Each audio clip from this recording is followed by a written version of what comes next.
हिमालय की ऊंचाइयों में जहां बर्फ का मौन भी प्राचीन काल की कहानियां फुसफुसाता है, वहां एक ऐसा रहस्य जन्म लेता है जिसने दुनिया के दो विशाल आध्यात्मिक केंद्रों, भारत और अरब को एक अदृश्य सूत्र में बांध दिया। यह वही रहस्य है जिसे सदियों बाद लोग मक्का में भगवान शिव कैसे कैद हो गए जैसे प्रश्नों से जोड़ने लगे। पर किसी भी रहस्य का आरंभ अचानक नहीं होता, उसकी जड़ें हमेशा कहीं और होती हैं। इस कहानी की जड़ें हिमालय की गुफाओं, प्राचीन साधुओं की वाणी और शिव के मौन में छिपी थीं। हजारों साल पहले, जब धर्मों के नाम, सीमाएं, राष्ट्र और सभ्यताएं अपने वर्तमान रूप में नहीं थे, तब साधकों का जीवन एक ही सत्य के चारों ओर घूमता था, अनंत चेतना। उसी चेतना को अपने भीतर धारण कर बैठता है एक योगी, जिसका नाम समय के ग्रंथों में बार बार आता है।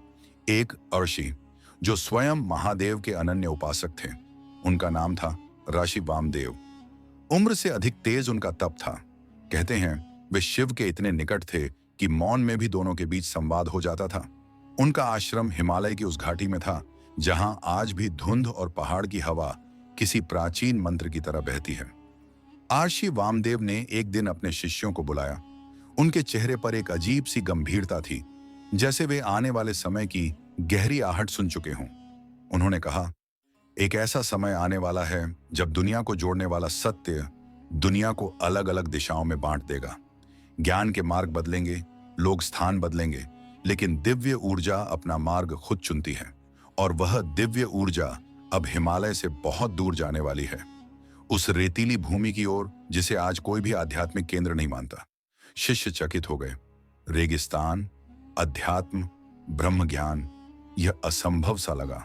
पर वामदेव ने आगे कहा, जो अब तक उत्तर की ओर बहता रहा है वह दक्षिण पश्चिम की ओर जाएगा। वहां नई सभ्यता जन्म लेगी, नए लोग, नई भाषा, नई संस्कृति। पर उनमें भी वही प्रश्न उठेंगे जो मानव हमेशा से पूछता आया है, मैं कौन हूं, ईश्वर क्या है। और उसी प्रश्न के उत्तर तक पहुंचने के लिए एक दिव्य अस्तित्व वहां जाएगा। यह अस्तित्व मेरा नहीं, स्वयं शिव का होगा। उनके इन शब्दों ने हवा को भी स्तब्ध कर दिया। महादेव, हिमालय छोड़कर रेगिस्तान की ओर? शिष्यों ने पूछा। भगवान शिव वहां क्यों जाएंगे? वामदेव ने उत्तर दिया, क्योंकि सत्य बंधता नहीं, वह जहां पुकार होती है वहां पहुंचता है।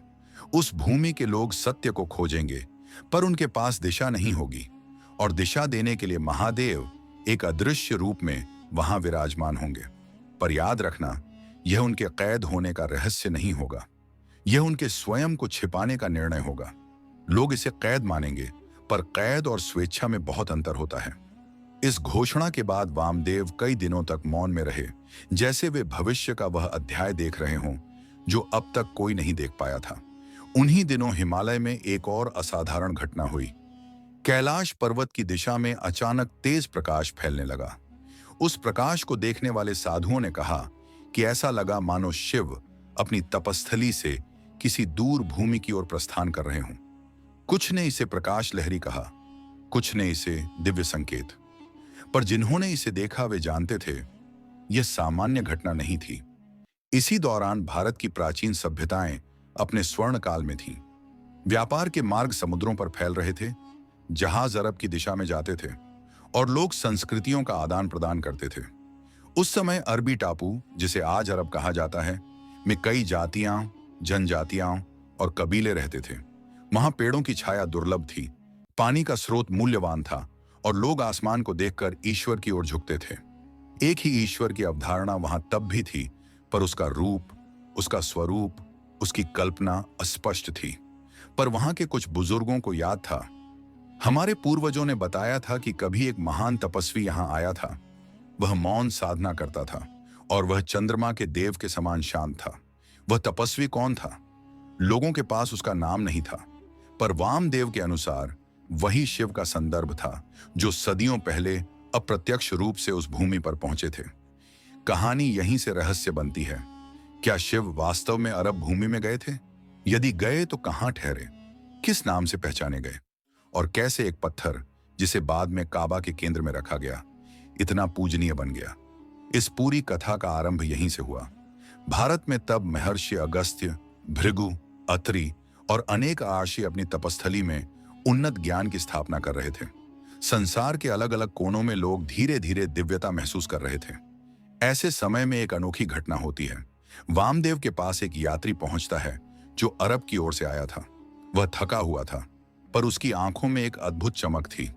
वह कहता है, हिमालय के देवता, मैं एक अद्भुत प्रकाश देखकर आया हूं। वह प्रकाश हमारे रेगिस्तान में उतरा था। ऐसा लगा मानो कोई दिव्य शक्ति वहां प्रकट हुई। उस स्थान के चारों ओर एक रहस्यमय ऊर्जा है और लोग समझ नहीं पा रहे कि यह क्या है। वामदेव शांत थे। उन्होंने बस कहा, समय आ गया है, जो होना था वह शुरू हो चुका है। वह यात्री उत्सुक था। क्या वह प्रकाश किसी देवता का था या किसी ज्वाला का? वामदेव बोले, वह चेतना का स्वरूप था, और जहां चेतना उतरती है वहां इतिहास बदल जाता है। उसी रात आर्षि वामदेव ने अपने शिष्यों से कहा, आज से हजारों वर्षों बाद लोग इस प्रकाश को काबा का रहस्य कहेंगे। कुछ इसे देवता कहेंगे, कुछ इसे एक पत्थर समझेंगे, पर सत्य उसका नहीं जो दिखाई दे, सत्य उसका है जो अनुभव किया जाए। धीरे धीरे हिमालय की घाटियों में यह चर्चा फैलने लगी कि शिव एक विशेष स्वरूप में अरब की भूमि में स्थापित होंगे। इसे सुनकर एक शिष्य ने पूछा, भगवान शिव वहां क्या करेंगे? वामदेव ने उत्तर दिया, वे वहां स्थिर रहेंगे, ध्यान में, मौन में, ताकि वह ऊर्जा पूरी भूमि को शुद्ध कर सके। लोग इसे कैद मानेंगे क्योंकि वह स्वरूप पत्थर जैसा मौन होगा, पर वह कैद नहीं, वह संरक्षण होगा। इस बात ने सबको सोच में डाल दिया। कैसे कोई देवता स्वयं को मौन में स्थिर कर सकता है, और क्यों? वामदेव ने कहा, अवतार या प्रकट रूप कई बार शोर नहीं करते, वे बस मौजूद रहते हैं और उनकी उपस्थिति युगों तक प्रभाव डालती है। ऐसा कहा जाता है कि उन्हीं दिनों कैलाश के उत्तर पूर्व में एक गुफा में शिव का सबसे सूक्ष्म रूप ध्यान मग्न अवस्था में दिखाई दिया। साधुओं के अनुसार यह वह अर्धलिंग स्वरूप था जिसमें शिव न पूर्ण रूप में प्रकट होते हैं, न पूर्ण रूप से अदृश्य। यह रूप वैसे ही था जैसा काबा में स्थित रहस्यमय काले पत्थर के बारे में लोक कथाओं में वर्णित है। अंडाकार, झुलसा हुआ और किसी दिव्य ऊर्जा से घिरा हुआ। शिष्यों ने इस रूप को देखा तो चमत्कृत रह गए। उन्होंने पूछा, भगवान यह रूप क्या है? शिव के मौन ने ही उत्तर दिया, और वामदेव ने इसे शब्दों में ढाला, जो यहां से प्रस्थान करेगा वही वहां प्रकट होगा। जो अभी प्रतीक है वही आगे चलकर पूरे रेगिस्तान का केंद्र बनेगा। आने वाले वर्षों में आर्षि वामदेव ने अरब की दिशा में कई यात्राएं की। वे समुद्र के रास्ते गए और अपने साथ शिव के कुछ प्राचीन मंत्र और ध्यान परंपराएं लेकर आए। वहां के कबीले उन्हें चंद्र राशि कहते थे, क्योंकि वे कहते थे उनके माथे पर एक चमक थी जो चंद्रमा जैसी थी। कहते हैं वामदेव ने वहां एक स्थान देखा जहां ऊर्जा अत्यंत तीव्र थी। वह एक सूखी घाटी थी, चारों ओर चट्टानें थीं और बीच में एक काला पत्थर आधा जमीन में ढंसा था। उसे देखकर वामदेव समझ गए, यही वह स्थान है। वर्षों बाद लोग उसी स्थान को बक्का कहने लगे, जो आगे चलकर मक्का में परिवर्तित हुआ। उस काले पत्थर को लोग शुभ मानने लगे। जैसे जैसे लोग आते गए, उसे केंद्र मानकर चारों ओर एक ढांचा बनाया गया, जो बाद में काबा कहलाया। हिमालय में वामदेव ने अपने शिष्यों से कहा था, हजारों साल बाद लोग इस पत्थर को ईश्वर का प्रतीक मानेंगे, पर यह प्रतीक केवल वही समझ पाएगा जिसने चेतना को जाना हो। बाकी लोग इसे पत्थर ही समझेंगे। धीरे धीरे समय बीतता गया, धरती बदलती गई, सभ्यताएं उठीं और गिरीं, धर्म जन्मे और फैले, पर अरब की उस भूमि में वह रहस्य एक मौन की तरह छिपा रहा। उस मौन में जिसे लोग आज भी महसूस करते हैं पर समझ नहीं पाते। और यहीं से शुरू होता है वह अध्याय जिसे लोग कहते हैं, मक्का में भगवान शिव कैसे कैद हो गए।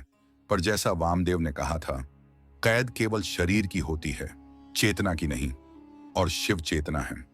यह बात आने वाले भागों में खुलकर सामने आएगी। कैसे काले पत्थर का स्वरूप शिव ऊर्जा से जुड़ा माना गया, कैसे उसका स्वरूप बदला, कैसे समय ने उसे अलग अलग रूपों से ढक दिया, और कैसे एक दिव्य ऊर्जा ने रेगिस्तान के हृदय में अपना स्थान बनाया। यह तो केवल शुरुआत थी। महायात्रा अब शुरू होती है। समय एक ऐसी नदी है जो कभी रुकती नहीं, पर अपने तटों पर अनगिनत सभ्यताओं की छाप छोड़ती जाती है। भारतीय उपमहाद्वीप में जब आर्षि वामदेव अपनी अंतिम साधना पूर्ण कर रहे थे, तब अरब की भूमि पर एक अलग ही कथा आकार ले रही थी। यह कथा किसी राजनीतिक या धार्मिक संरचना से नहीं, बल्कि एक ऊर्जा केंद्र से जन्म लेती है। एक ऐसा केंद्र